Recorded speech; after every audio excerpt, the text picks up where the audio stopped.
విజయనగరం జిల్లా డెంకాడ మండలం పోతయ్యపాలెంలో వైకాపా శ్రేణుల అత్యుత్సాహానికి 29 పూరిళ్లు దగ్ధమయ్యాయి. నెల్లిమర్ల వైకాపా అభ్యర్థి అప్పలనాయుడు పోతయ్యపాలెంలో వైకాపా అభ్యర్థి అప్పలనాయుడు ప్రచారంలో భాగంగా కార్యకర్తలు బాణాసంచా కాల్చారు. నిప్పురవ్వలు పూరిళ్లపై పడ్డాయి. క్షణాల్లో మంటలు వ్యాపించాయి.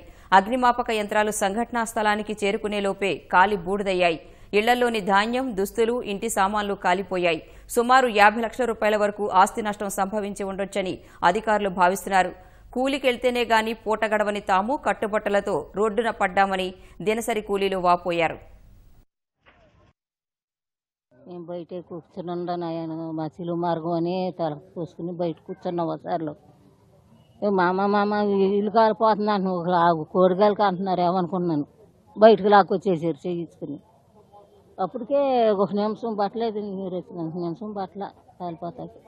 పెన్షన్ డబ్బులు పోయినాయి. ఎండి ఏలు ఉండే అయిపోయినాయి. పట్ల మంచాలు బిందులు పల్లెలు కట్టు పంటలతో వచ్చేసారు. మొత్తం మా బట్టలు గిట్టలు మొత్తం అన్ని కాలిపోయినాయండి. బంగారం గింగారు మొత్తం కాలిపోయినాయి. డబ్బులు అయితే కాలిపోయినాయండి.